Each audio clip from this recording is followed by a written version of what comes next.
Hi guys, I am your English tutor Anurag Rai. In this video, I am going to explain chapter 6, The Ghat of the Only World, from your English Supplementary Reader Snapshots, class 11th. The chapter is very lengthy, so I am going to explain the chapter in two different parts, and this is our first part. There will be thorough translation and explanation of the chapter from English to Hindi. I repeat the name of the chapter, The Ghat of the Only World, written by Amitav Ghosh. The writer Amitav Ghosh writes this chapter about his dying friend Agha Shahid Ali, who before dying had insisted the writer to write about him after his death, and the chapter was written by the writer Amitav Ghosh to keep his promise made to Agha Shahid Ali. But before translating and explaining the chapter to you, I would like to request you once more. My dear students, if you like my videos and find them useful to you, then please subscribe my YouTube channel Anurag Rai English Tutor, so that you may get more such useful videos that I upload on my YouTube channel from time to time. And don't forget to hit the bell icon so that you may get the notifications from time to time. Now we will start the chapter. Chapter 6, I repeat the name, The Ghat of the Only World, written by Amitav Ghosh. अब ये title जो है the ghat of the only world, घाट का मतलब ये Hindi word है, किसी नदी का तट या किनारा, तो केवल मात्र इसी संसार का घाट, ऐसा लेखक ने नाम लिखा है। ये जैसा कि मैंने आपको बताया कि लेखक है हमारे अमिताभ घोष, और उनका एक फ्रेंड रहा था आगा शाहिद अली। वो ब्रेन ट्यूमर के कारण मृत्यु के कगार पर आ चुका था, मरने वाला था, उनकी डेथ होने वाली थी आगा शाहिद अली की। तो आगा शाहिद अली हमारे लेखक को अमिताभ घोष को रिक्वेस्ट करता है, बल्कि इंसिस्ट करता है, बार बार प्रबल आग्रह करता है कि मेरी डेथ के बाद मेरे बारे में कुछ लिखना। और ये चैप्टर, और लेखक भी उसको अपने मरते हुए दोस्त को वादा करता है कि ठीक है, मैं तुम्हारे जाने के बाद तुम्हारे बारे में कुछ लिखूंगा। तो ये चैप्टर लेखक के द्वारा लिखा गया है, अपने उसी मरते हुए दोस्त को किए गए वादे के रूप में लिखा गया है। तो जैसा कि नाम टाइटल से आप कुछ अंदाजा लगा सकते हैं, the ghat of the only world, केवल मात्र इसी संसार का घाट। तो लेखक का जो दोस्त था आगा शाहिद अली, उसकी मृत्यु निकट आ चुकी थी, वो मरने वाला था, और वो जानता था कि हर किसी को मरने के बाद एक न एक दिन अंतिम संस्कार के लिए एक घाट पर पहुंचना होता है। तो केवल मात्र इसी संसार का घाट, ऐसा चैप्टर का नाम है। Now we start the chapter. A dying man, an expatriate from Kashmir, asks the author to write something about him after he is gone. एक मरता हुआ आदमी, एक एक्सपैट्रिएट का मतलब है प्रवासी, प्रवासी का मतलब है कि किसी जगह का रहने वाला, लेकिन अब उस जगह को छोड़कर कहीं और जा चुका है। तो एक मरता हुआ आदमी, ये जो आगा शाहिद अली था, ये मूलतः कश्मीर के रहने वाले थे, और ये वहां से छोड़ करके, माइग्रेट करके अमेरिका में जाकर बस जाते हैं। तो ये जो था आगा शाहिद अली, ये अपने फ्रेंड से, यानी हमारे इस चैप्टर का राइटर अमिताभ घोष से कहता है कि जब उसकी मृत्यु हो जाए, जब वो इस दुनिया से चला जाए, तब उसके बारे में कुछ लिखे। The following piece is what Amitabh Ghosh wrote to keep his promise. ये चैप्टर वही है जो अमिताभ घोष ने अपने वादे को निभाने के लिए लिखा है। अब चैप्टर शुरू होता है। The first time that Agha Shahid Ali spoke to me about his approaching death was on 25th April 2001. लेखक कहता है कि जब पहली बार मेरे मित्र आगा शाहिद अली ने अपनी निकट आती हुई मौत के बारे में मुझसे बात करी थी, जब पहली बार, तो वो दिन था 25 अप्रैल 2001 का. The conversation began routinely. लेखक की अपने दोस्त से ऐसे ही मामूली आमतौर पे होने वाली दिनचर्या की तरह, हमेशा की तरह होने वाली बातचीत शुरू हुई. I had telephoned to remind him that we had been invited to a friends house for lunch and that I was going to come by his apartment to pick him up.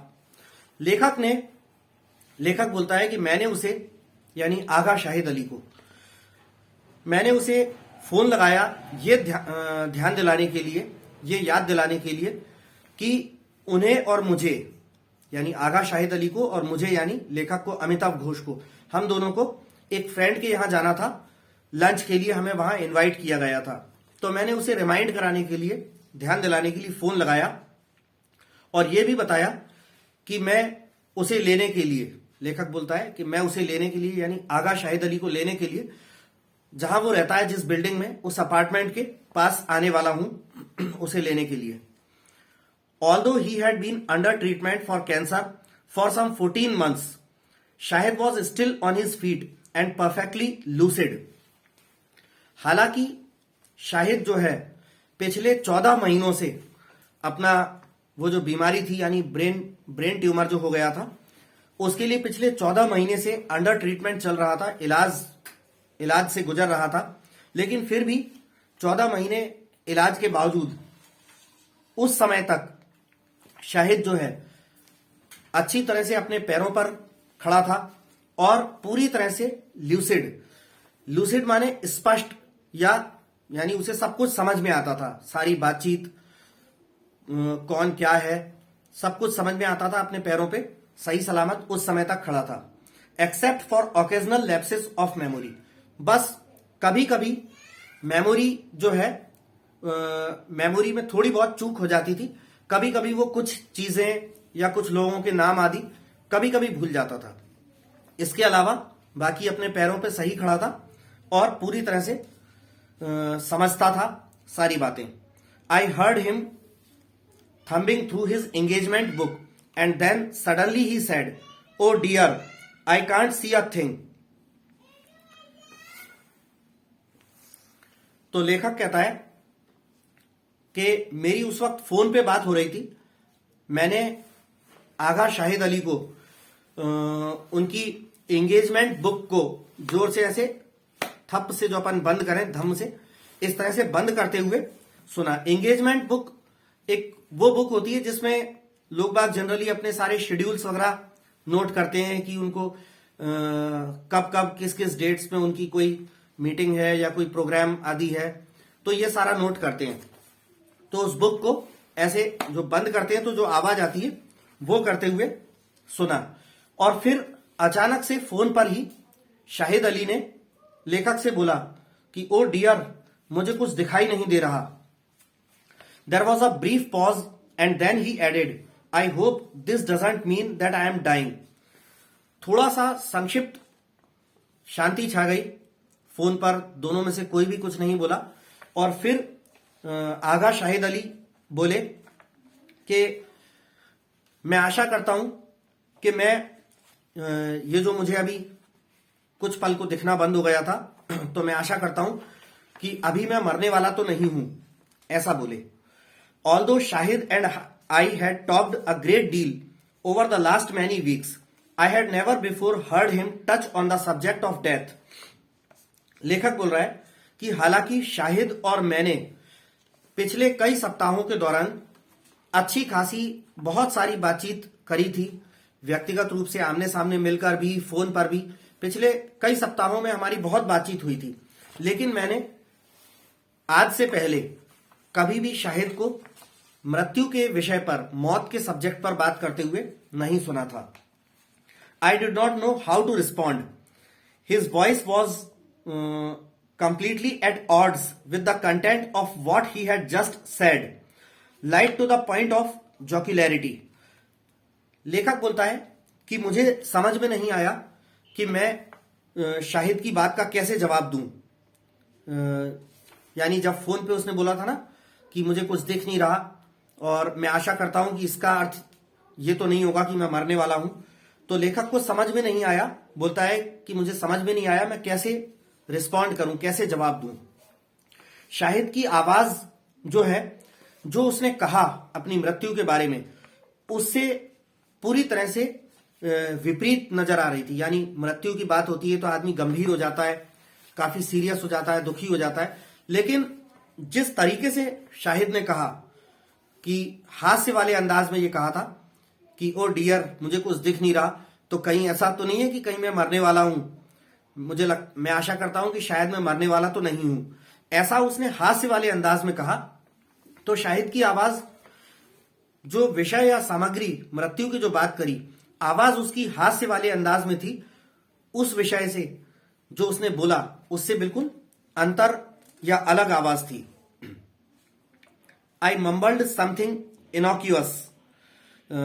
Mumble का मतलब है धीरे धीरे कुछ हल्की आवाज में बुदबुदाना, और इनॉक्यूअस का मतलब है कि अहानिकर कुछ शब्द, कुछ ऐसे बातें या शब्द जो किसी को पीड़ा या हानि ना पहुंचाती हो।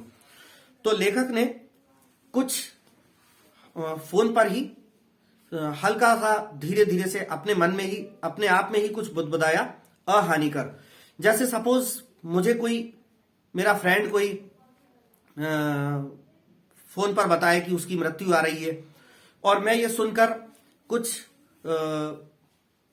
ऐसी बात अपने मन में ही अपने आप से बोलूं कि हे भगवान रक्षा करना, ऐसा कुछ धीरे, तो इस तरह से कुछ लेखक ने अपने मन में बोला। No Shahid, of course not, you will be fine. लेखक बोला नहीं शाहिद, बेशक नहीं, तुम अभी मरने वाले नहीं हो, तुम बिल्कुल अच्छे हो जाओगे। ही कट मी शॉर्ट। लेखक ने आगा शाहिद अली ने लेखक की बात को काटकर छोटा कर दिया। In a tone of voice that was at once quizzical and direct, he said, when it happens I hope you'll write something about me। और आगा शाहिद अली ने लेखक की बात को काट के छोटा करते हुए तुरंत एक ऐसी बात बोली जो थोड़ा दिल लगी या हंसी मजाक वाले अंदाज में थी। और शाहिद अली ने लेखक से बोला कि जब ऐसा होगा, यानी कि जब मैं नहीं रहूंगा, जब मेरी मौत हो जाएगी, तो मैं आशा करता हूं कि तुम मेरे बारे में कुछ लिखोगे। यहां मैं आपको बता दूं कि लेखक भी, अमिताभ घोष भी एक राइटर थे, और आगा शाहिद अली भी एक पोएट था, राइटर था। तो इनकी आपस में मित्रता हो गई थी। हालांकि ज्यादा पुरानी और ज्यादा गहरी नहीं थी, कुछ ही समय पुरानी दोस्ती हुई थी। मगर चूंकि दोनों ही बाय प्रोफेशन लेखक थे, इसलिए आगा शाहिद अली ने अमिताभ घोष से कहा कि मेरे जाने के बाद मेरे बारे में तुम कुछ लिखना। I was shocked into silence and a long moment passed before I could bring myself to say the things that people say on such occasions. लेखक बोलता है कि मैं एकदम से सदमे में रह गया शाहिद की बात सुनकर के, और एकदम शांत हो गया, और काफी लंबा समय गुजर गया इससे पहले कि मैं ये सोच पाता। मुझे ये सोचने में काफी लंबा समय गुजर गया, ये सोचने में कि मैं क्या कहूं शाहिद से, कि ऐसे मौके पर लोग बाग क्या कहते हैं जब कोई व्यक्ति आपसे कहे कि मेरी मौत आने वाली है और मेरे मरने के बाद तुम मेरे बारे में कुछ लिखना।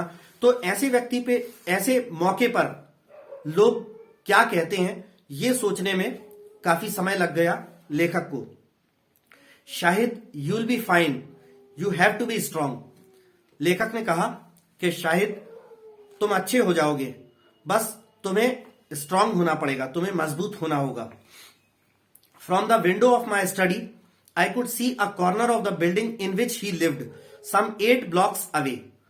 लेखक बोल रहा है कि मेरे स्टडी रूम की खिड़की से कुछ 8 ब्लॉक्स दूर, यानी ब्लॉक्स का मतलब है अपार्टमेंट, जो बड़े बड़े देशों में, बड़े बड़े शहरों में जो मल्टी स्टोरीड बिल्डिंग होती हैं, जिनमें अलग अलग फ्लोर्स पे कई कई सारे फ्लैट्स होते हैं, तो ऐसी पूरी एक अपार्टमेंट, कई सारे फ्लैट्स वाली, कई सारे फ्लैट्स वाला ऐसा एक जो अपार्टमेंट या बिल्डिंग है, तो उस तरह की 8 बिल्डिंग्स, 8 ब्लॉक छोड़ करके शाहिद की बिल्डिंग थी। तो उस बिल्डिंग का एक कॉर्नर लेखक को अपने स्टडी रूम की विंडो से दिखाई देता था। It was just a few months since he moved there. He had been living a few miles away in Manhattan when he had a sudden blackout in February 2000. लेखक बोलता है कि यहां पे आने से पहले, मेरी बिल्डिंग से 8 ब्लॉक्स दूर की बिल्डिंग में आने से पहले, यहां पे लेखक बोल रहा है कि यहां पे उसे आए अभी सिर्फ कुछ ही महीने हुए थे, आगा शाहिद अली को इस मेरी बिल्डिंग से 8 बिल्डिंग छोड़ के, अगली बिल्डिंग में 8 बिल्डिंग छोड़ के जो बिल्डिंग पड़ती है वहां आए हुए अभी सिर्फ कुछ ही महीने बीते थे। इससे पहले आगा शाहिद अली जो थे वो कुछ मील दूर मैनहट्टन नाम के शहर में रह रहे थे, जहां उन्हें पहली बार फरवरी 2000 में, फरवरी के महीने में सन 2000 में पहली बार जहां उन्हें ब्लैकआउट आया, यानी कि एकदम आंखों के आगे उनको अंधेरा सा छा गया था पहली बार। After tests revealed that he had a malignant brain tumour, he decided to move to Brooklyn to be close to his youngest sister Sameetah, who teaches at the Pratt Institute a few blocks away from the street where I live.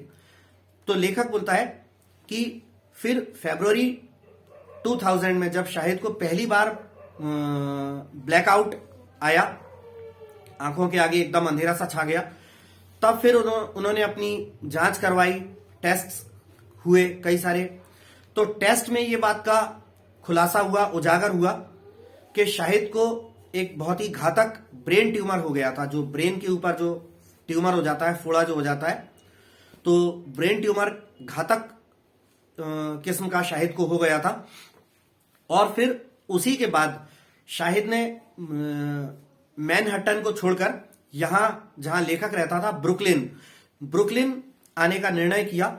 इस वजह से क्योंकि Brooklyn में शाहिद की छोटी बहन समीता भी रहती थी, जो कि प्रैट इंस्टीट्यूट में पढ़ाती थी, और जो कि जहां पर लेखक रहता था, लेखक कह रहा है कि जहां पर मैं रहता था वहां से कुछ ही ब्लॉक्स की दूरी पर शाहिद अली की छोटी बहन समीता रहती थी, जो कि प्रैट इंस्टीट्यूट में पढ़ाती थी। तो शाहिद वहां से जब ये पता चला कि ब्रेन ट्यूमर हो गया है, तो शाहिद मैनहट्टन से छोड़कर ब्रुकलिन आ गया, क्योंकि वहां पास में ही शाहिद की छोटी बहन समीता भी रहती थी, और कुछ ही दूर 8 ब्लॉक्स छोड़कर, 8 बिल्डिंग छोड़कर शाहिद का ये दोस्त, हमारा लेखक अमिताभ घोष भी रहता था। इस वजह से शाहिद यहां आ गया कि आगे जाके बीमारी अगर और बढ़ती है, कोई दिक्कत होती है, तो कोई केयर करने वाला या कोई देखने वाला हो जाएगा, एक बहन होगी, एक दोस्त होगा। तो वो शाहिद अली यहां आ गया। शाहिद इग्नोर्ड माई रीअश्योरेंसेस। लेखक कहता है कि शाहिद ने मेरे आश्वासन को अनदेखी कर दिया। He began to laugh and it was then that I realised that he was dead serious. Shahid हंसने लगा। ये सब अभी लेखक की शाहिद से फोन पर ही बात हो रही है। शाहिद हंसने लगा, और तब जाकर लेखक को यह एहसास हुआ कि शाहिद जो है बहुत ज्यादा गंभीर था। जो बात वो लेखक से कर रहा था उस बारे में वो बहुत गंभीर था। I understood that he was interesting me with a quite specific charge. He wanted me to remember him not through the spoken recitatives of memory and friendship, but through the written word. तो interesting जो लेखक लिख रहा है, इसका मतलब होता है सौंपना या सुपुर्द करना, और रिसाइटेटिव्स मतलब मुंह से बोले जाने वाले शब्द या भाषण आदि। तो लेखक कहता है कि मैं ये जान गया, मैं ये समझ गया कि शाहिद मुझे किसी विशेष कार्य का जिम्मा, कोई विशेष कार्यभार मुझे सौंप रहा था। मुझ पर किसी विशेष कार्य का भार या जिम्मेदारी शाहिद सौंप रहा था, ये मैं समझ गया था।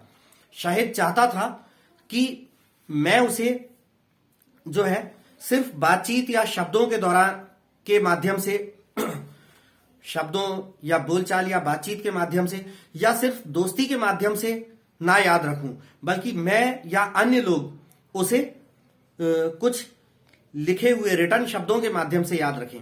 यानी शाहिद ये चाहता था कि उसकी डेथ हो जाने के बाद सिर्फ बातों में, दोस्तों में, रिश्तेदारों में बातों के जिक्र के माध्यम से उसे याद ना रखा जाए, बल्कि उसके लिए उसके बारे में कुछ लिखा जाए जिसे लोग आगे पढ़ें और उसे पढ़कर याद रखें। जैसे कि अब हम पढ़ रहे हैं, तो अमिताभ घोष ने लिखा है, तो आज शाहिद को हम भी जान रहे हैं इस लिखे हुए प्रोज के माध्यम से। आगे है कि आगे लेखक लिखता है, Shahid knew all too well that for those writers for whom things become real only in the process of writing there is an inbuilt resistance to dealing with loss and bereavement. तो बिरीवमेंट का मतलब होता है, जो शब्द लिखा है यहां बिरीवमेंट, इसका मतलब होता है कि किसी की मृत्यु के बाद का शोक, यानी किसी के निधन हो जाने, मृत्यु हो जाने का शोक। तो लेखक कह रहा है कि शाहिद ये भली भांति जानता था, शायद ये बहुत अच्छी तरह से जानता था कि उन लेखकों के लिए, ऐसे लेखकों के लिए जिन लोगों के लिए कोई भी चीज रियल, वास्तविक तब होती है जब वो लिखने की प्रक्रिया में गुजरती है। यानी कि कई सारे लेखक ऐसे होते हैं जिनके लिए चीजें यथार्थ या वास्तविक तब होती हैं जब वो लिखी जाती हैं। तो शाहिद जानता था कि ऐसे लेखकों के लिए किसी नुकसान या किसी की मृत्यु या निधन के वियोग या शोक के बारे में लिखने में एक इनबिल्ट रेजिस्टेंस, एक आंतरिक जो है गतिरोध या विरोध होता है। मतलब शायद ये जानता था कि कई सारे लेखक ऐसे होते हैं जिनके लिए चीजें तभी हकीकत में परिवर्तित होती हैं जब वो लिख दी जाएं। तो किसी की मृत्यु के बारे में लिखना या मृत्यु के वियोग के बारे में लिखने से फिर उस प्रकार के लेखक जो है बचते हैं। एक आंतरिक विरोध या गतिरोध होता है उन लेखकों के लिए ऐसे विषय पर लिखना। He knew that my instincts would have led me to search for reasons to avoid writing about his death. I would have told myself that I was not a poet, that our friendship was of recent date, that there were many others who knew him much better and would be writing from greater understanding and knowledge. तो लेखक आगे लिख रहा है कि शाहिद जानता था कि मेरा जो स्वभाव और मेरी जो प्रवृत्ति थी और मेरा जो स्वभाव है, मेरी जो प्रवृत्ति है, वो मुझे शाहिद की मौत के बारे में लिखने से बचने के कारण ढूंढने पर मजबूर करेगा। यानी मैं दोबारा बताऊं कि थोड़ा सा कठिन इसका एक्सप्लेनेशन है। शाहिद ये जानता था, लेखक बोल रहा है, शाहिद ये जानता था कि मेरा यानी लेखक का जो स्वभाव है उसके कारण मैं शाहिद की मौत के बारे में लिखने से बचने के कारण को ढूंढूंगा, ऐसा शाहिद जानता था। और आगे लेखक लिख रहा है कि I would have told my self that I was not a poet. Shahid ये भी जानता था कि हो सकता है मैं अपने आप से ये कह देता कि मैं तो कोई पोएट नहीं हूं, तो मैं कैसे लिख पाऊंगा। That our friendship was of recent date. और शाहिद ये भी जानता था कि मैं अपने आप से ये भी कह सकता हूं कि मेरी तो शाहिद के साथ दोस्ती भी जो है अभी कुछ ही समय पुरानी है, कोई बहुत पुरानी, बहुत लंबी और बहुत पुरानी और बहुत गहरी दोस्ती तो है नहीं है, फिर मैं इस आदमी के बारे में क्यों लिखूं। और शाहिद ये भी जानता था कि ऐसे कई सारे अन्य लोग भी हैं जो मेरे से ज्यादा बेहतर शाहिद को जानते थे और वो ज्यादा अच्छी समझ और ज्यादा अच्छी नॉलेज, शाहिद के बारे में ज्यादा अच्छी समझ और शाहिद के बारे में ज्यादा अच्छी नॉलेज से के साथ शाहिद के बारे में लिख सकते थे। ऐसा शाहिद जानता था कि इन कारणों का हवाला देकर शायद मैं शाहिद की मौत के बारे में लिखने से बचूं, ऐसा शाहिद जानता था। All this Shahid had guessed and he had decided to shut off these routes while there was still time. लेखक कह रहा है कि ये सब शाहिद ने गैस किया, अंदाजा लगाया कि ऐसा हो सकता है इन इन कारणों से अमिताभ घोष मेरे बारे में लिखने से शायद बचे, कि शायद वो मित्र होने के नाते मेरी मृत्यु के बारे में लिख ना पाए दुख के कारण। तो शाहिद ने समय रहते इस प्रकार के सभी रास्तों को बंद कर देने का निर्णय लिया। You must write about me. और शाहिद ने एक प्रकार से कमांड देते हुए, आदेश देते हुए, दोस्ती के हक के साथ लेखक को आदेश देते हुए बोला कि तुम्हें मेरे बारे में लिखना ही होगा। Clear though it was that this imperative would have to be acknowledged, I could think of nothing to say. What are the words in which one promises a friend that one will write about him after his death?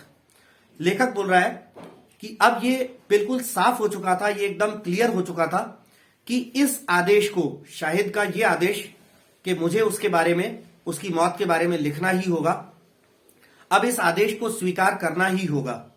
लेखक ये जान गया कि ये साफ है कि शाहिद के इस आदेश को तो अब मुझे स्वीकार करना ही होगा।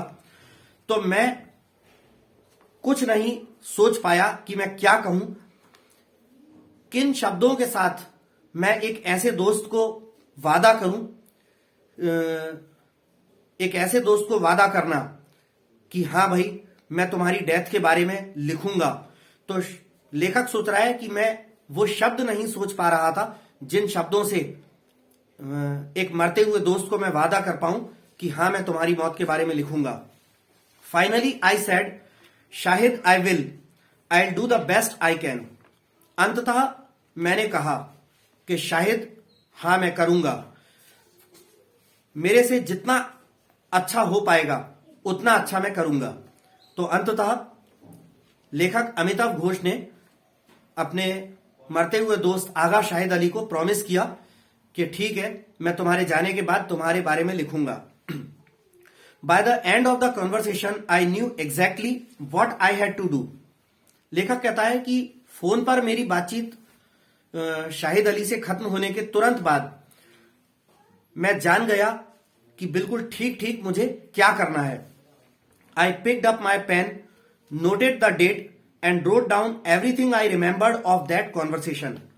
लेखक कहता है मैंने तुरंत फोन पर बात होने के बाद, फोन डिस्कनेक्ट होने के तुरंत बाद मैंने अपना जो है नोटबुक उठाई, पेन उठाया और तुरंत वो डेट लिख डाली जिस डेट पर लेखक की शाहिद से बात हुई थी। और जब फोन पर शाहिद ने कहा था कि तुम मेरी मौत के बाद मेरे बारे में लिखना, तो तुरंत डायरी पेन उठाकर लेखक ने वो डेट नोट करी और उस दिन हुई फोन पर बातचीत के बारे में जितना भी उसको अपने जहन मेमोरी से ध्यान आया, वो उस दिन की बातचीत की सारी मुख्य बातें उसने नोट कर दी। This I continue to do for the next few months. It is this record that has made it possible for me to fulfil the pledge I made that day. लेखक कह रहा है कि अगले कुछ सप्ताह तक, अगले कुछ महीनों तक मैं ऐसा ही करता रहा। कैसा? मतलब जब जब वो शाहिद से मिलता था या जब जब फोन पर बात होती थी, तो जो जो उनकी बातचीत में जो मुख्य मुख्य बातें या कुछ खास पॉइंट्स होते थे, कुछ खास यादें होती थी, उन सबको वो लिखित रिकॉर्ड में अपनी डायरी में नोट करता जाता था।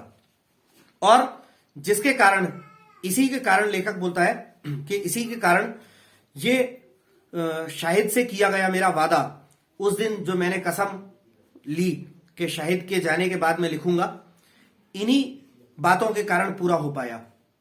शाहिद को किया गया मेरा वादा, शाहिद के जाने के बाद उसकी मौत के बारे में लिखना, उसके बारे में लिखना, ये इन्हीं कारणों से पूरा हो पाया। किन कारणों से? कि फिर जब जब लेखक शाहिद से बात करता था फोन पर या व्यक्तिगत रूप से मिलता था, तो वो सारी खास बातें या यादें वो डायरी में नोट करता जाता था। I knew Shahid's work long before I met him. लेखक कहता है कि शाहिद के कामों को, यानी एज अ पोएट, लेखक कवि के रूप में शाहिद ने जो जो लिखा था, शाहिद के कामों को मैं बहुत पहले से जानता था, शाहिद से मिलने से पहले भी। यानी जब लेखक शाहिद से मिला था, जब उसकी जान पहचान हुई, दोस्ती हुई, उससे भी पहले से लेखक शाहिद के कामों को जानता था। His 1997 collection, The Country Without a Post Office, had made a powerful impression on me. लेखक कह रहा है कि शाहिद का 1997 का एक कलेक्शन जो शाहिद ने लिखा था, the country without a post office, उसने मुझ पर बहुत गहरा प्रभाव डाला था. His voice was like none I had ever heard before. At once lyrical and fiercely disciplined, engaged and yet deeply inward. लेखक कहता है कि उसकी आवाज, शाहिद की आवाज, यहां पे आवाज से आशय क्या है कि जो शाहिद ने उसमें लिखा था the country without a post office, इसमें जो शाहिद ने लिखा था, तो जो लिखा था वो शाहिद के मन की आवाज थी. यानी जो लेखक लिखता है तो उसके मन में जो चलता है वो लिखता है. तो इसमें जो लिखा था आगा शाहिद अली ने, the country without a post office, उसकी लिखावट यानी शाहिद के वो विचार, शाहिद की वो आवाज ऐसी थी जैसी मैंने पहले कभी नहीं देखी या सुनी. लेखक का कहना था कि उसमें जो आगा शाहिद अली ने लिखा था वो गीतात्मक रूप से था, जैसे कोई गीत आदि हो, गीतात्मक अंदाज में था, लिरिकल शैली में था और अच्छा खासा उग्रता से डिसिप्लिन्ड, अनुशासित था, एंगेज्ड, व्यस्त था, एंड यट डीपली इनवर्ड, लेकिन फिर भी बहुत ही भीतरी या दिल में होने वाला, भीतरी आवाज ऐसी थी. Not for him the mock casual almost prose of so much contemporary poetry. His was a voice that was not ashamed to speak in a bardic register. तो यहां जो टर्म्स का प्रयोग कर रहा है लेखक, मॉक कैजुअल. मॉक कैजुअल माने एक कृत्रिम या नकली, अनौपचारिक, और ऑलमोस्ट प्रोज मतलब गद्य या गपशप वाला अंदाज, बातचीत करने वाला, गपशप वाला अंदाज. और लास्ट में एक टर्म आ रही है बार्डियक रजिस्टर. बार्डियक रजिस्टर का मतलब होता है पोएटिक स्टाइल, कविताओं वाली शैली, काव्य वाली शैली. तो लेखक कह रहा है कि उसमें the country without a post office में शाहिद की आवाज जो थी वो नकली, औपचारिक किस्म की या गद्य वाली शैली की, गपशप वाली शैली की जैसी, of so much contemporary poetry, Shahid के समकालीन जो और पोएट वगैरह थे उनकी पोएट्री के अंदाज से मिलती जुलती ऐसी गपशप वाली या नकली, अनौपचारिक शैली की आवाज नहीं थी उसमें जो लिखावट थी, बल्कि शाहिद की आवाज ऐसी थी जो बार्डियक रजिस्टर यानी काव्य शैली में लिखने या काव्य शैली में बोलने में शर्मिंदा महसूस नहीं करता, उस टाइप की आवाज या शैली थी लिखने की. I knew of no one else who would even conceive of publishing a line like mad heart be brave. लेखक कहता है कि मैं किसी भी ऐसे अन्य व्यक्ति को नहीं जानता था जो एक ऐसी लाइन को पब्लिश करने के बारे में विचार भी करे, कल्पना भी करे. एक ऐसी लाइन को जो यहां लिखता है मैड हार्ट बी ब्रेव, पागल दिल बहादुर बनो, ऐसी पंक्ति को प्रकाशित करने के बारे में भी सोचे, ऐसे किसी व्यक्ति को मैं नहीं जानता था. इन 1998 I quoted a line from The Country Without a Post Office in an article that touched briefly on Kashmir.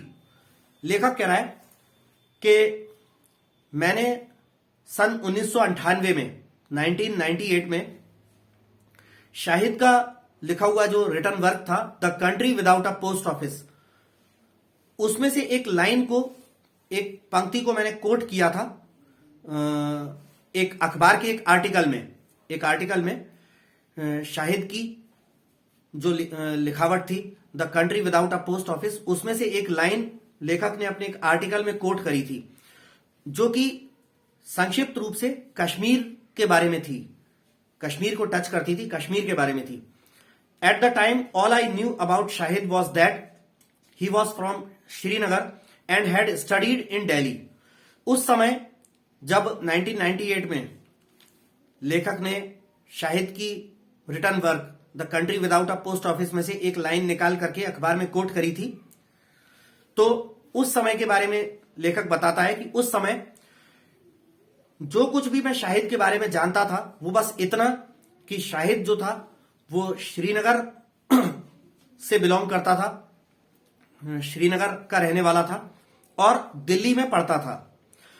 I had been at Delhi University myself, but although our time there had briefly overlapped, we had never met. लेखक कहता है कि मैं भी Delhi university में रहा हूं, Delhi university से मैं भी पढ़ा हूं और हालांकि हमारा समय दिल्ली यूनिवर्सिटी में, यानी शाहिद अली भी वहीं रहता था दिल्ली में और दिल्ली यूनिवर्सिटी में पढ़ा था, लेखक भी दिल्ली यूनिवर्सिटी में पढ़ा था, लेकिन अलग अलग स्ट्रीम में शायद पढ़ाई हुई होगी। तो अलग अलग स्ट्रीम की क्लासेस के बड़ी बड़ी यूनिवर्सिटीज में अलग अलग टाइम होते हैं या कुछ कुछ का टाइम सेम होता है। तो लेखक कह रहा है कि हालांकि दिल्ली यूनिवर्सिटी में शाहिद का और मेरा टाइम, क्लासेस का या लेक्चर्स का टाइम एक ही समय पर पड़ता था, लेकिन हम वहां पर कभी नहीं मिले, वहां हमारा कभी मिलना नहीं हुआ। We had friends in common however and one of them put me in touch with Shahid. लेखक कह रहा है कि हालांकि हमारे कुछ कॉमन फ्रेंड्स थे, आगा शाहिद अली और मेरे कुछ ऐसे कॉमन फ्रेंड्स थे, कुछ ऐसे लोग थे जो आगा शाहिद अली के भी दोस्त थे और लेखक अमिताभ घोष के भी फ्रेंड्स थे। तो उन दोस्तों में से एक ने जो है आगा शाहिद अली से लेखक की मुलाकात करवाई। उन दोस्तों में से एक के माध्यम से लेखक का आगा शाहिद अली से मिलना हुआ और फिर दोस्ती हुई। In 1998 and 1999, we had several conversations on the phone and even met a couple of times. लेखक बोलता है कि सन 1998 और 99 में हमारी कई बार फोन पर बातचीत हुई, मेरी और आगा शाहिद अली की, और 2-3 बार हमारी मुलाकात भी हुई, व्यक्तिगत रूप से हमारा मिलना भी हुआ। But we were no more than acquaintances until he moved to Brooklyn the next year. तो लेखक कह रहा है कि लेकिन तब तक भी हमारी जब कई बार फोन पे बातचीत हुई और कुछ एक बार व्यक्तिगत रूप से मिलना जुलना हुआ, तब तक भी हम लोग बस केवल एक्वेंटेंसेस का मतलब है जान पहचान, मामूली जान पहचान से ज्यादा नहीं थे हम लोग, यानी हमारी कोई गहरी मित्रता नहीं थी, बस मामूली जान पहचान थी। और ये कब तक थी? जब तक कि शाहिद अगले वर्ष यानी सन 2000 में ब्रुकलिन में आकर लेखक के अपार्टमेंट से कुछ 8 ब्लॉक्स दूर ब्रुकलिन में आकर जब तक शाहिद सेटल नहीं हो गया, ब्रुकलिन में शिफ्ट नहीं हुआ, तब तक ब्रुकलिन में जब वो आकर लेखक के घर के पास लेखक वाली ही लोकेलिटी में शिफ्ट हो गया, उसके बाद उनका फिर लगातार कई बार मिलना जुलना, फोन पे बातचीत वगैरह होती गई और मित्रता गहरी होती गई और इंटीमेसी जो है, घनिष्ठता जो है वो बढ़ती गई। आगे लेखक लिख रहा है, once we were in the same neighbourhood we began to meet for occasional meals and quickly discovered that we had a great deal in common. एक बार लेखक कह रहा है कि जब हम दोनों एक ही लोकेलिटी में, एक ही कॉलोनी में, एक ही पड़ोस में आकर दोनों लोग बस गए थे, तब हम फिर यदा कदा अक्सर खाने आदि पे मिलने लगे थे। यानी कभी कभार आगा शाहिद अली खाने पे लेखक को अपने यहां बुला लेता था या कभी लेखक उन्हें अपने यहां बुला लेता था। तो हम लोग अक्सर फिर खाने पे मिलने लगे और जल्द ही हमने ये जाना कि कई चीजों में, लेखक बोलता है कि मेरी और आगा शाहिद अली की कई चीजों में जो है रुचियां या स्वभाव या पसंद कई चीजों में अच्छी खासी मिलती जुलती थी, कॉमन थी। आगे लेखक बोल रहा है कि by this time of course Shahid's condition was already serious, yet his illness did not impede the progress of our friendship. impede का मतलब है अड़चन डालना या रुकावट डालना। लेखक कह रहा है कि इस समय तक शाहिद की जो स्थिति थी वो ब्रेन ट्यूमर की वजह से शाहिद की कंडीशन काफी गंभीर हो चुकी थी, लेकिन अपनी बीमारी के बावजूद भी, शाहिद की बीमारी के बावजूद भी, शाहिद की बीमारी ने हमारी जो दोस्ती और घनिष्ठता जो बढ़ती जा रही थी, उसमें किसी प्रकार की रुकावट या अड़चन पैदा नहीं करी शाहिद की इलनेस ने।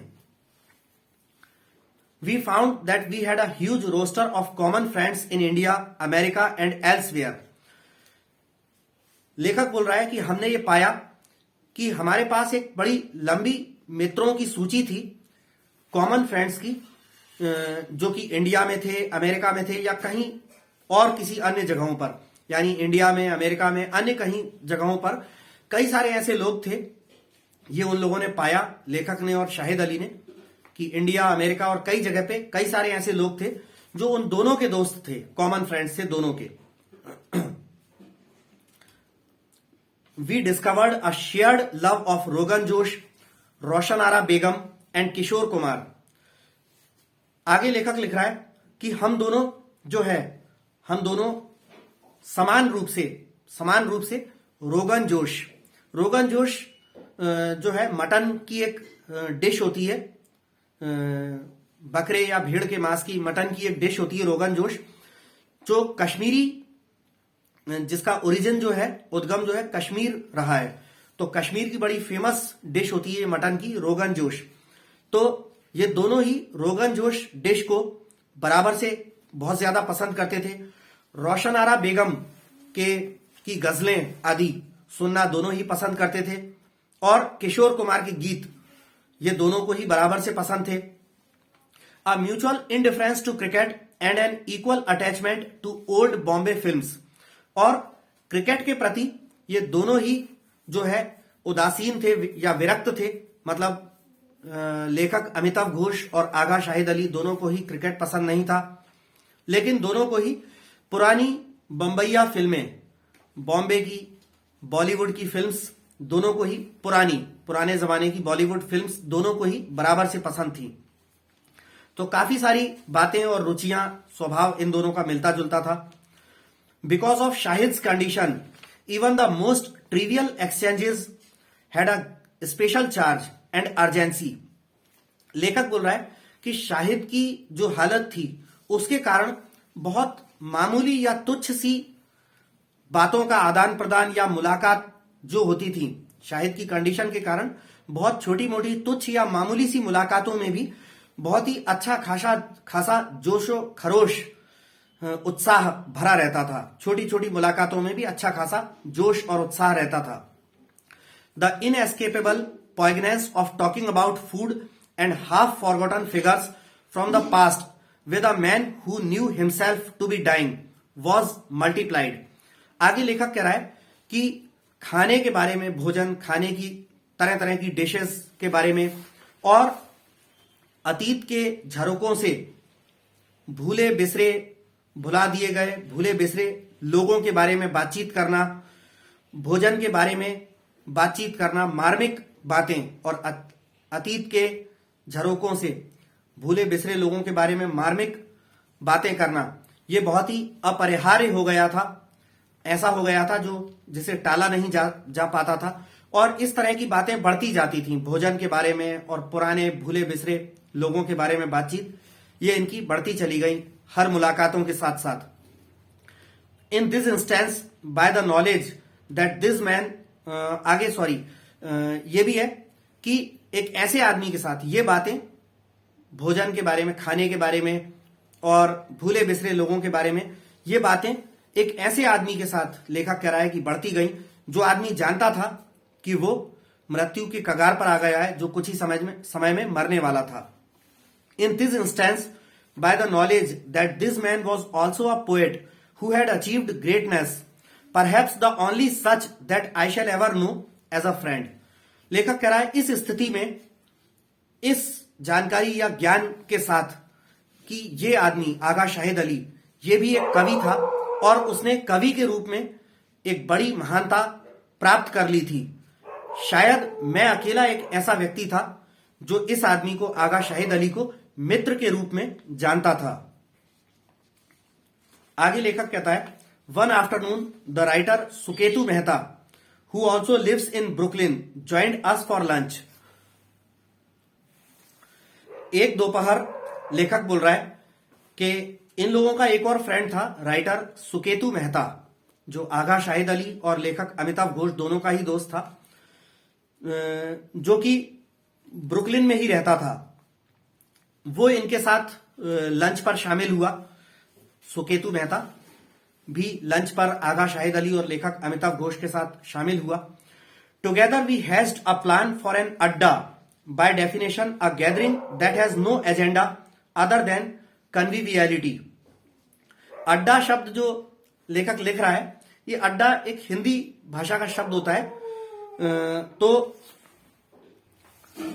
तो अड्डा जो है वो लेखक बोल रहा है, अड्डा एक हिंदी शब्द होता है, जैसे दोस्त यारों का बैठने का कोई अड्डा हो, वहां बैठे हैं, गपशप कर रहे हैं, खाना पीना हो रहा है, वो उस टाइप का। और कन्विवियलिटी का मतलब है मौज मस्ती। तो लेखक कह रहा है हम लोगों ने साथ मिलकर, मतलब मैंने, शाहिद अली ने और सुकेतु मेहता, हम लोगों ने साथ मिलकर एक अड्डे पर, किसी अड्डे पर जाने का प्लान बनाया, जहां पर हम सारे और हमारे राइटर मित्र, कवि मित्र आदि लोग हम मिलकर जाएंगे, आराम से बैठेंगे, बातचीत वगैरह करेंगे, खाएंगे पिएंगे, मतलब जिसका कोई विशेष मकसद, एजेंडा नहीं होगा, बस केवल मित्रता के रूप में मिलना जुलना, मौज मस्ती करना, ये होगा। ऐसा किसी अड्डे पर जाकर हंसी मजाक या मौज मस्ती करने का हमने प्लान बनाया। आगे लेखक बोलता है, Shahid was enthusiastic and we began to meet regularly. Shahid बहुत ही उत्साही था और हम नियमित रूप से लगातार मिलने जुलने लगे। From time to time other writers would join us. समय समय पे अन्य कई सारे और भी राइटर्स जो है हमारी मित्र मंडली में शामिल होते रहे। On one occasion a crew arrived with a television camera. एक अवसर पर तो एक पत्रकारों का दल कुछ टेलीविजन कैमरा आदि लेकर आ गए। Shahid was not in the least bit put out, I am so shameless, I just love the camera. इस मौके पर शाहिद ये कहने से नहीं चूका कि मैं तो इतना बेशर्म हूं कि मुझे कैमरे के सामने आना, टीवी आदि पर आना बहुत अच्छा लगता है। Shahid had a sorcerer's ability to transmute the mundane into the magical. Transmute का मतलब होता है परिवर्तित करना, और मंडेन का मतलब है कि मामूली आम रोजमर्रा की बातचीत आदि। तो लेखक कह रहा है शाहिद में एक किसी जादूगर जैसी क्षमता थी कि जो मामूली आम दैनिक जीवन की बातचीत को किसी जादुई तरीके से, जादुई चीज में परिवर्तित कर देता था, ऐसी उसमें क्षमता थी। Once I accompanied Iqbal, his brother and Hina his sister on a trip to fetch him home from hospital। लेखक कह रहा है एक बार मैं शाहिद के भाई इकबाल और उसकी बहन हिना के साथ अस्पताल गया, शाहिद को वहां से अस्पताल से लेकर घर आने के लिए। आगे लेखक बोल रहा है कि दिस वॉज ऑन 21 मई। ये 21 मई की बात है। By that time he had already been through several unsuccessful operations. उस समय तक लेखक कह रहा है कि शाहिद कई सारे असफल ऑपरेशंस से गुजर चुका था, कई सारे ऑपरेशंस हो चुके थे जो असफल रहे थे। Now he was back in hospital to undergo a surgical procedure that was intended to relieve the pressure on his brain. अब शाहिद इस बार दोबारा से हॉस्पिटल गया था एक सर्जरी की एक प्रक्रिया से गुजरने के लिए, जो कि उसके दिमाग में बढ़ रहा, जो ब्रेन ट्यूमर का जो प्रेशर उसके दिमाग में बढ़ रहा था, उस प्रेशर को कम करने के लिए जो प्रक्रिया थी, उसके लिए शाहिद अस्पताल अब गया था। His head was shaved and the shape of the tumour was visible upon his bare scalp, its edges outlined by metal sutures. Sutures का मतलब है टांके। तो लेखक कह रहा है कि सिर का चूंकि ऑपरेशन करने के लिए सिर को बिल्कुल उस तरह चला के एकदम गंजा किया जाता है, शेव किया जाता है। तो शाहिद का सिर जो है पूरा शेव कर दिया गया था, एकदम गंजा किया गया था, और उसके सिर पर जहां भी जिस हिस्से में जो ट्यूमर हो गया था ब्रेन में, तो उसकी खोपड़ी पर बाहर ही उभरा हुआ, उसकी खोपड़ी पर बाहर उभरा हुआ वो ट्यूमर दिखाई देता था।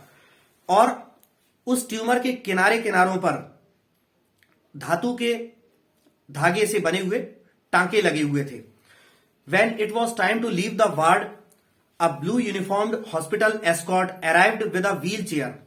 जब हॉस्पिटल छोड़ने का टाइम आया तो अस्पताल का एक कर्मचारी नीली यूनिफॉर्म पहने अस्पताल का एक कर्मचारी शाहिद के लिए व्हील चेयर लेकर आ गया।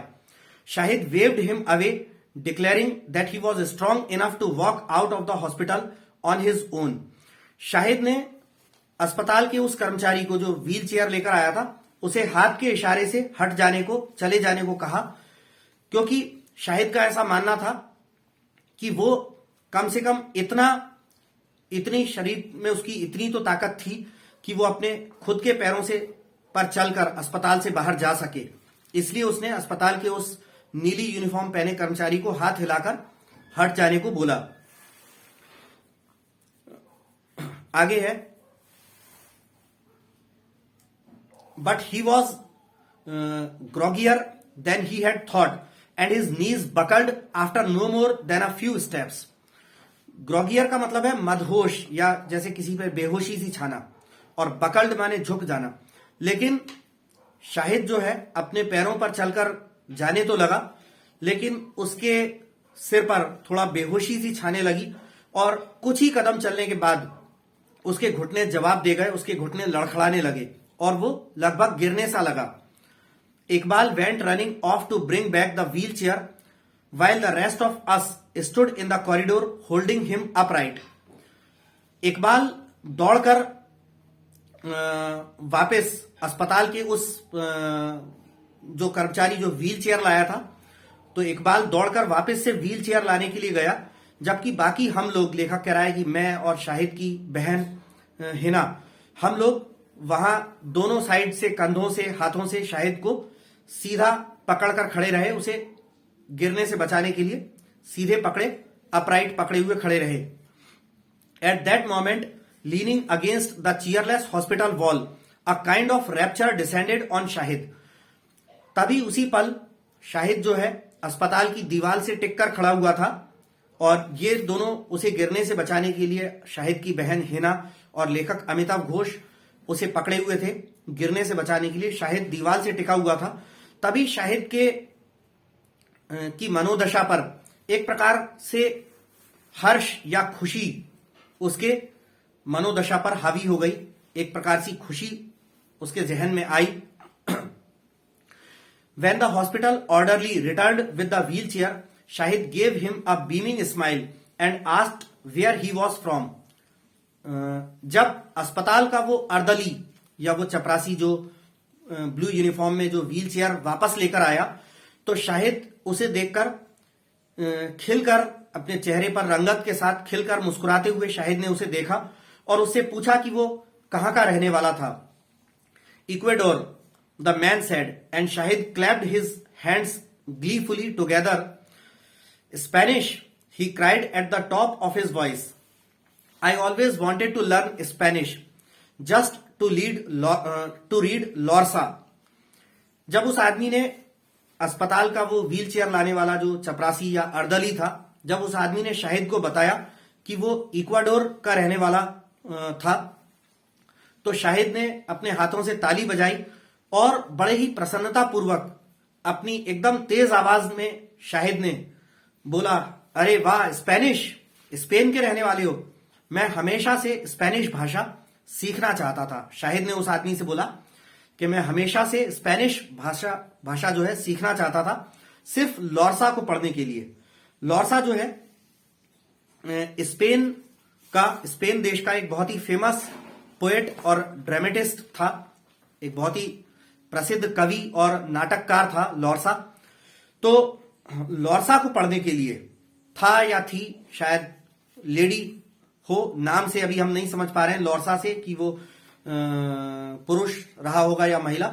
यानी लॉर्सा जो है एक पोएट और एक ड्रामेटिस्ट थे स्पेन के, जिनकी बड़ी ही चर्चित पोएट्री और ड्रामाज होते थे। तो वो चूंकि स्पेनिश भाषा में लिखे होते थे, तो उनको पढ़ने के लिए शाहिद ने ऐसा कहा कि मैं स्पेनिश भाषा सिर्फ लॉर्सा को पढ़ने के लिए सीखना चाहता था।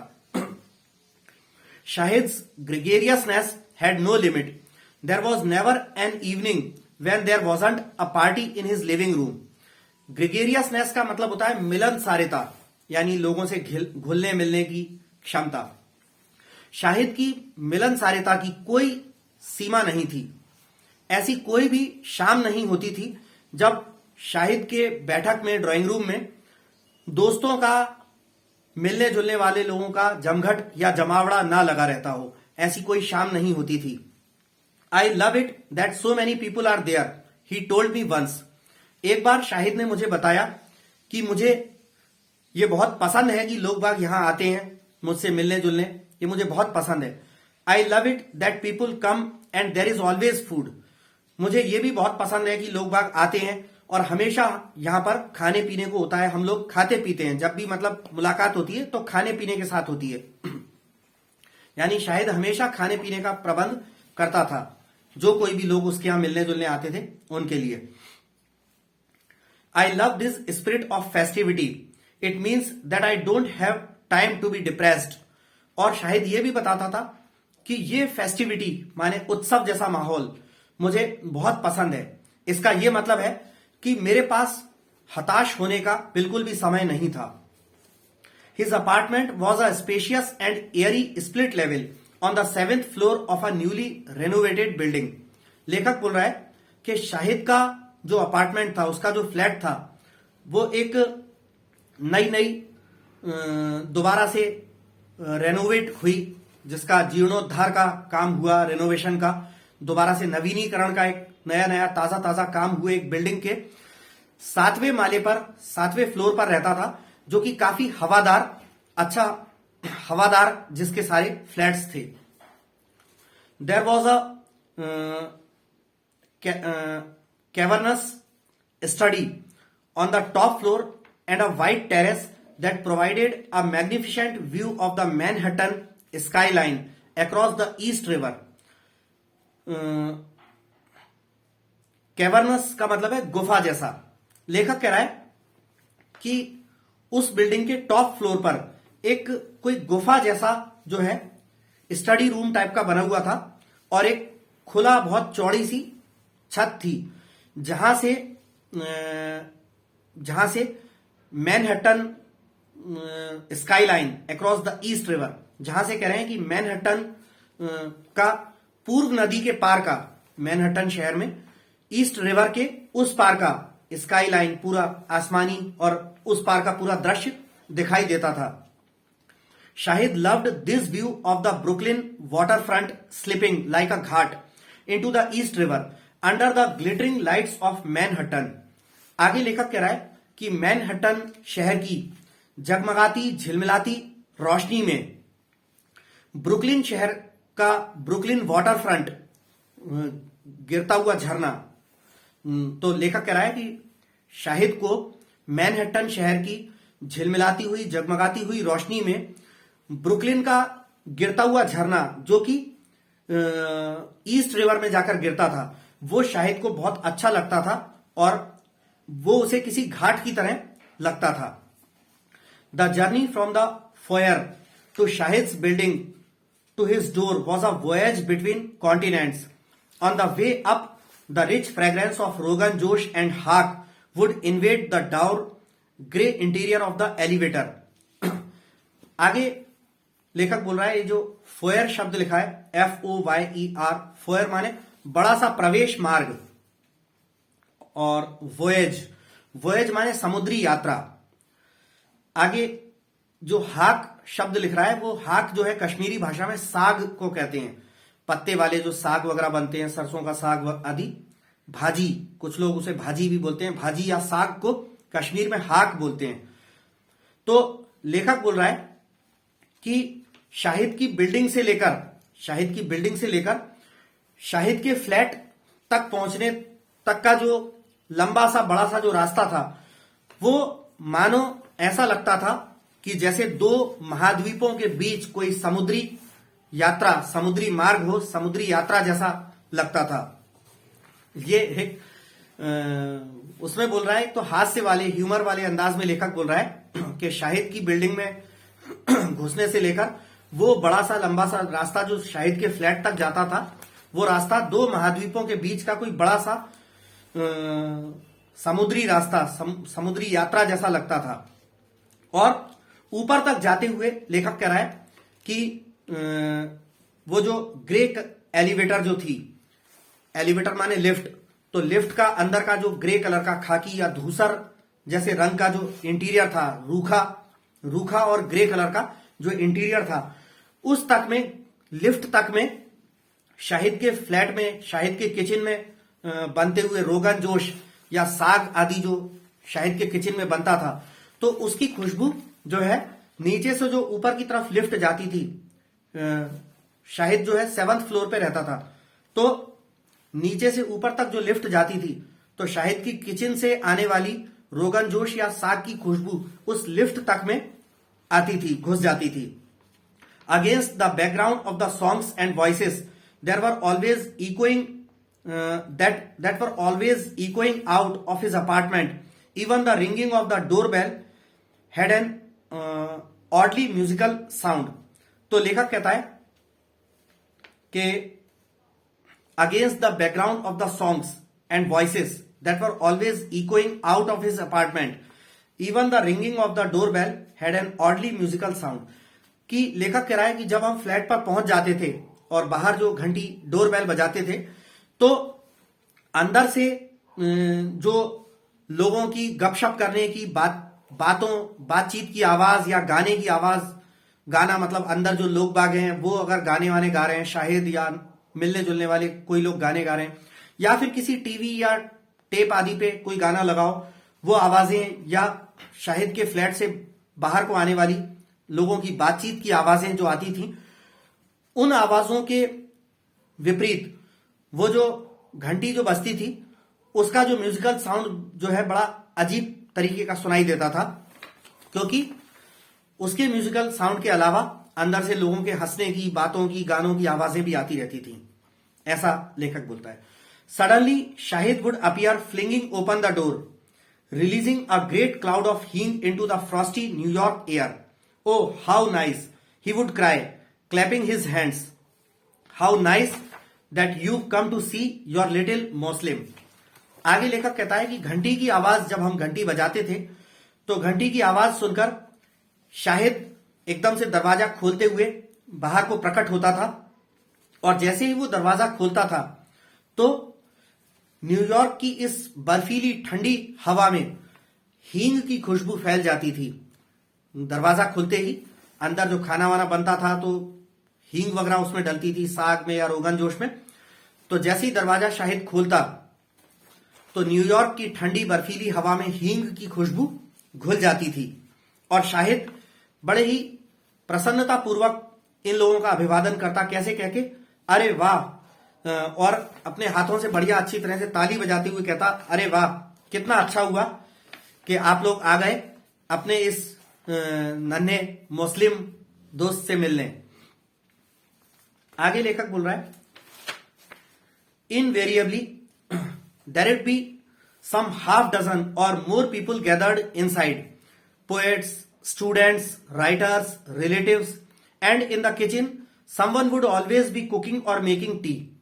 लेखक कह रहा है, हमेशा की तरह, नित्य, सदा उसके फ्लैट में आधा दर्जन या उससे भी ज्यादा लोग हुआ करते थे, चाहे वो कवि हों, स्टूडेंट्स हों, लेखक हों, रिश्तेदार हों, और कोई ना कोई हर समय किचन में होता था, कुछ ना कुछ बना रहा होता था या चाय आदि बना रहा होता था। कोई ना कोई किचन में कोई चाय बना रहा होता था या कोई और कुकिंग का काम कोई ना कोई कर रहा होता था। उसके फ्लैट में हमेशा आधा दर्जन या उससे ज्यादा लोग होते थे। Almost to the very end, even as his life was being consumed by his disease, he was the centre of perpetual carnival, an endless mela of talk, laughter, food and of course poetry. लेखक कह रहा है कि लगभग अपने जीवन के अंत समय के पास तक, जब उसकी जिंदगी को उस बीमारी ब्रेन ट्यूमर के द्वारा खाया जा रहा था, उसकी जिंदगी को खत्म किया जा रहा था, उस समय तक भी शाहिद जो है एक लगातार होने वाले आनंदोत्सव, हंसना, बोलना, खाना पीना, आनंदोत्सव का केंद्र रहता था शाहिद। शाहिद और शाहिद के आसपास कभी ना खत्म होने वाला बातचीत का मेला लगा रहता था। हंसी हंसी ठहाके, खाना पीना और बेशक कविताएं आदि। तो हंसी ठहाके, कविताएं, खाना पीना, बातचीत, लोगों का जमघट और शाहिद एक आनंदोत्सव का केंद्र बना रहता था अपने जीवन के अंतिम समय में भी, जब उसकी जिंदगी को एक इस बीमारी के द्वारा खत्म किया जा रहा था उस समय भी। No matter how many people there were, Shahid was never so distracted as to lose track of the progress of the evening's meal. लेखक कह रहा है कि इससे कोई फर्क नहीं पड़ता कि शाहिद के फ्लैट में कितने लोग रहते थे, शाहिद कभी भी मतलब अपने लिविंग रूम में है, दोस्तों के साथ गपशप कर रहा है और किचन में जो कोई भी खाना बना रहा है तो खाने की कैसी क्या प्रोग्रेस चल रही है, खाना मतलब रोगन जोश अगर बन रहा है तो कितना पक चुका है, किस समय उसमें कौन सा मसाला ऐड करना है, किस समय दही डालना है आदि, खाने की जो प्रोग्रेस चलती रहती थी उस पर नजर रखने से बिल्कुल भी शाहिद जो है डिस्ट्रैक्ट नहीं होता था, भटकता नहीं था। चाहे भले ही कितने भी सारे लोगों का जमघट लगा हो, लेकिन वो खाना जो बन रहा होता था उस पर पूरी नजर रखता था। From time to time he would interrupt himself to shout directions to whoever was in the kitchen, yes now, at the dahi now. और लेखक कह रहा है कि शाहिद अपने दोस्तों, रिश्तेदारों आदि या राइटर, पोएट मित्रों के साथ बैठा होता था, तब भी जो कोई भी किचन में होता था और खाना बना रहा होता था, शाहिद टाइम टाइम पे उनके साथ बातों से थोड़ा सा रुक करके वहीं से आवाज लगाकर, चिल्ला करके उनको गाइडेंस देता रहता था खाने के बारे में और बताता रहता था, हाँ हाँ अब बिल्कुल ठीक है, अब सही टाइम है, अब दही डाल दो। इस तरह से वो बोलता रहता था और पूरी खाने की प्रोग्रेस पर बातचीत और हंसी मजाक के दौरान भी बनते हुए खाने पर नजर रखता था और कोई ना कोई मार्गदर्शन देता था उसको, जो खाना किचन में बना रहा होता था उसे। Even when his eyesight was failing he could tell from the smell alone exactly which state the rogan josh had reached. और यहां तक कि तब जब शाहिद की ब्रेन ट्यूमर के कारण आईसाइट भी धीरे धीरे खत्म होने लगी थी, उसको आंखों से दिखना भी बहुत कम होने लगा था, तो वो केवल खाने की खुशबू से ये पता लगा लेता था कि रोगन जोश जो है, जो पक रहा है, बन रहा है, अब वो किस स्टेज तक आ चुका है, बनने की किस प्रक्रिया तक आ चुका है, केवल वो गंध मात्र से पता लगा लेता था। And when things went exactly as they should he would sniff the air and cry out loud, ah खाना का क्या महक है। और जब चीजें सब पूरी तरह से अच्छी हो जाती थी, खाना वगैरह एकदम उसके हिसाब से पक जाता था, बन जाता था, तो वो हवा में खाने की गंध को सूंघते हुए बोलता था, चिल्लाते हुए, वाह खाने की कितनी अच्छी महक है। Shahid was legendary for his prowess in the kitchen, frequently spending days over the planning and preparation of a dinner party. लेखक कह रहा है कि शाहिद जो है किचन में खाना बनाने के कौशल में प्रसिद्ध था और लगातार कई कई दिनों तक वो किसी ना किसी डिनर पार्टी की प्लानिंग करता रहता था, तैयारी करता रहता था। It was through one such party given while he was in Arizona that he met James Merrill, the poet who was to radically alter the direction of his poetry. लेखक कह रहा है कि ऐसी ही खाने पीने की एक पार्टी रही थी जब शाहिद एरिजोना में था। शाहिद अलग अलग अमेरिका में अलग अलग कई शहरों में रहा, तो लेखक कह रहा है ऐसी ही एक खाने पीने की पार्टी जब हुई थी, जब शाहिद एरिजोना में था, तब शाहिद का जेम्स मैरिल नाम के एक अमेरिकन पोएट से मिलना हुआ। वो पोएट जिसे आवश्यक रूप से अपनी पोएट्री में किसी कारण से कुछ बदलाव करना पड़ा, अपनी पोएट्री की दिशा में कुछ आवश्यक रूप से बदलाव करना पड़ा। तो जेम्स मैरिल नाम के अमेरिकन पोएट से तब एरिजोना में एक खाने की पार्टी के दौरान लेखक कहता है कि शाहिद की मुलाकात हुई थी। It was after this encounter that he began to experiment with strict metrical patterns and verse forms. ये ही लेखक कह रहा है कि ये ही एक शाहिद की जेम्स मैरिल से छोटी सी मुलाकात हुई थी, जिसके बाद शाहिद जो है वो बड़े ही सख्त छंदबद्ध रूप में लिखी गई कविताओं को उसने लिखना शुरू कर दिया। उसका सख्त छंदबद्ध तरीके से लिखी गई कविताओं का उसने प्रयोग शुरू किया शाहिद ने जेम्स मैरिल से उस छोटी सी मुलाकात के बाद। आगे लेखक लिखता है, no one had a greater influence on Shahid's poetry than James Merrill. James Merrill की तुलना में और किसी का भी शाहिद की कविता पर इतना ज्यादा प्रभाव नहीं पड़ा था। सिर्फ जेम्स मैरिल का जो है शाहिद की कविताओं पर प्रभाव पड़ा। Indeed in the poem in which he most explicitly prefigured his own death, I dream I am at the ghat of the only world, he awarded the envoy to Merrill.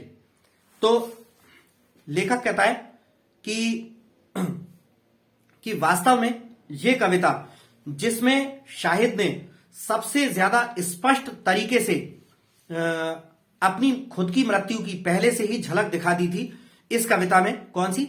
I dream I am at the ghat of the only world. इसको ही awarded the envoy to Merrill. इसका पूरा श्रेय जो है Shahid Merrill को देता है। Shahid hush, this is me James, the loved one always leaves. और इसी कविता में शाहिद ये भी लिखता है कि जैसे जेम्स मैरिल शाहिद से कहता हो, शाहिद चुप हो जाओ, ये मैं हूं जेम्स, और प्रिय लोग हमेशा छोड़कर चले जाते हैं। ऐसा शाहिद उस कविता में लिखता है।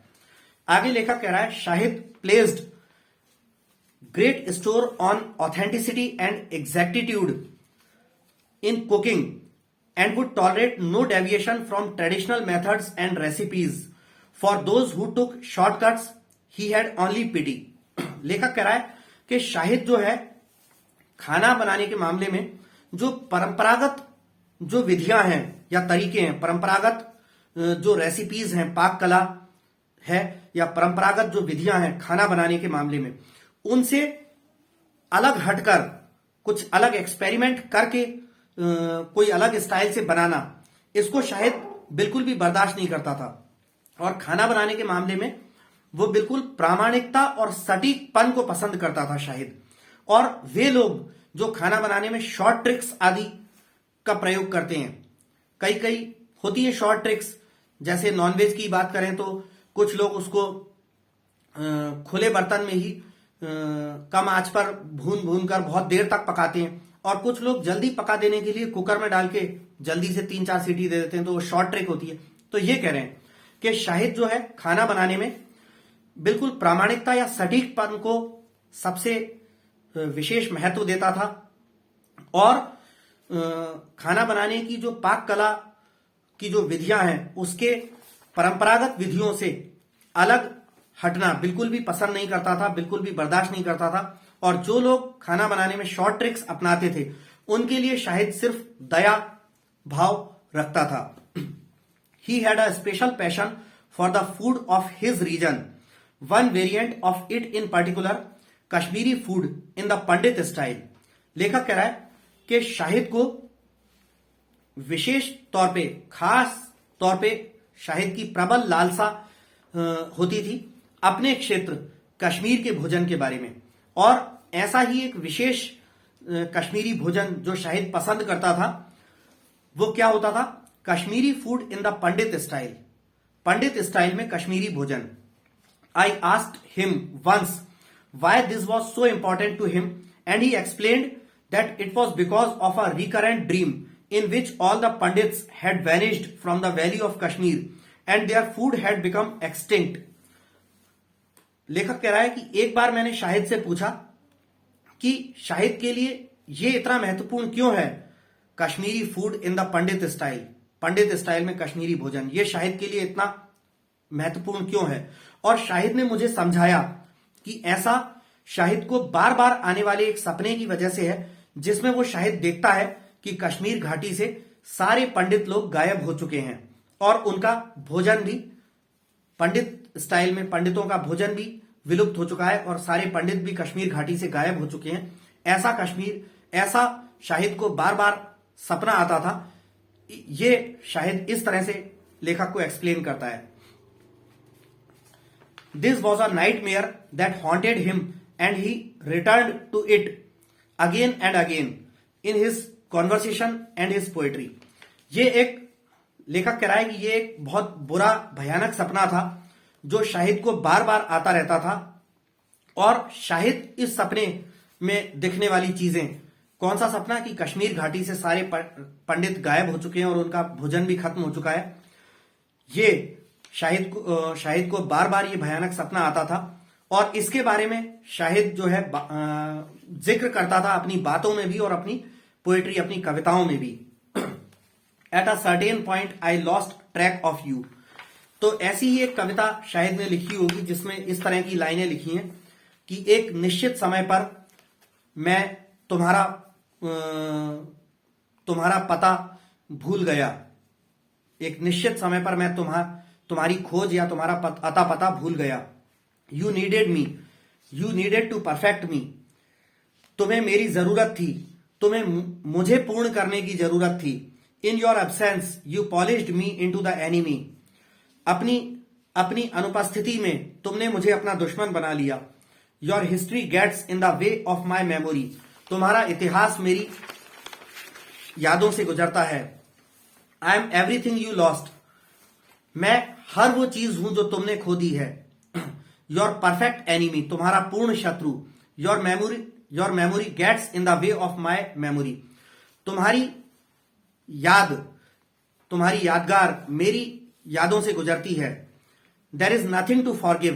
क्षमा करने के लिए कुछ भी नहीं है। यू वोंट फॉरगिव मी, तुम मुझे क्षमा नहीं करोगे। I hid my pain even from myself. मैंने अपना दर्द, अपना दुख खुद से भी छुपा लिया। I revealed my pain only to myself. मैंने अपना दर्द सिर्फ खुद को ही उजागर किया। There is nothing to forgive, you won't forgive me. क्षमा करने के लिए कुछ नहीं है, तुम मुझे क्षमा नहीं करोगे। If only somehow you could have been mine, what would not have been possible in the world. यदि किसी प्रकार तुम मेरे हो गए होते तो इस दुनिया में क्या कुछ संभव नहीं हुआ होता। इस तरह का उस सपने के बारे में, कश्मीर से चले गए पंडितों के बारे में शाहिद जो है अपनी बातों में और कविताओं में भी जिक्र करता रहता था। आगे लेखक लिख रहा है, once in conversation he told me that he also loved Bengali food. एक बार शाहिद ने अपनी बातचीत में मुझे बताया कि उसे बंगाली भोजन भी उसे बहुत पसंद था। I protested but Shahid you never been to Calcutta. लेखक कह रहा है कि मैंने विरोध करते हुए बोला कि लेकिन शाहिद तुम तो कभी कलकत्ता गए ही नहीं। No, he said, but we had friends who used to bring us that food. Shahid ने कहा नहीं, लेकिन मैं कलकत्ता नहीं गया, लेकिन हमारे कुछ ऐसे दोस्त थे, बंगाली दोस्त थे, जो हमारे लिए बंगाली खाना लाया करते थे। When you ate it, you could see that there was so many things that you didn't know about everywhere in the country. आगे शाहिद ने लेखक से बोला कि जब तुम उसे खाते, बंगाली खाने को खाते, तब तुम ये जानते कि हर जगह, हमारे देश में, भारत में हर जगह ऐसी बहुत सारी चीजें हैं जो तुम जानते ही नहीं, जिनके बारे में तुम जानते ही नहीं। What I say is, why can't you be happy with the cuisines and the clothes and the music and all these wonderful things? Cuisines का मतलब होता है cuisines का मतलब होता है पाक शैली, यानी रसोई व्यवस्था या पाक शैली या खाना बनाने की, भोजन की शैली, कुकिंग की स्टाइल, खाने की व्यवस्था, ये मतलब होता है cuisines का। तो शाहिद आगे लेखक से बोलता है, जो मैं कह रहा हूं उसका अर्थ यह है कि तुम रसोई व्यवस्था से, खाने पीने की व्यवस्था से और कपड़ों से और म्यूजिक से और इन सारी अद्भुत और लाजवाब चीजों से खुश क्यों नहीं हो सकते। He paused and added softly, "At least here we have been able to make a space where we can all come together because of the good things." Shahid आगे और थोड़ा सा रुक कर आगे और थोड़ा नर्म आवाज में बोल के लेखक को बताता है कि यहां कम से कम ब्रुकलिन में जो वो उसका फ्लैट था, जहां दोस्त यार रिश्तेदार आदि मिलते थे, बातचीत करते थे, गपशप करते थे, खाना वाना खाते थे, वहां की बोल रहा है कि यहां कम से कम हम लोग एक ऐसी जगह निर्मित करने में तो कामयाब हुए ही हैं जहां हम सब लोग साथ मिलकर बैठ सकते हैं और अच्छी चीजों को साथ मिलकर एंजॉय कर सकते हैं. Of the many good things in which he took pleasure, none was more dear to him than the music of Begum Akhtar. लेखक कह रहा है कि उन बहुत सारी अच्छी चीजों में से जिनमें शाहिद को आनंद आता था, उनमें से कोई भी चीज बेगम अख्तर की गजलों या बेगम अख्तर के संगीत से ज्यादा शाहिद को प्रिय नहीं था. He had met the great ghazal singer when he was in his teens through a friend and she had become an abiding presence and influence in his life. लेखक कह रहा है कि शाहिद उस महान गजल गायिका बेगम अख्तर से एक बार तब मिला था जब शाहिद अपनी टीन्स में, किशोरावस्था में हुआ करता था, और वो भी एक दोस्त के माध्यम से मिला था. और तब से ही बेगम अख्तर जो है और उस बेगम अख्तर के गीत और उसका संगीत शाहिद के जीवन में हमेशा स्थायी बसने वाला एक प्रभाव बन चुका था. Shahid had a fund of stories about her sharpness in रेपर्टी.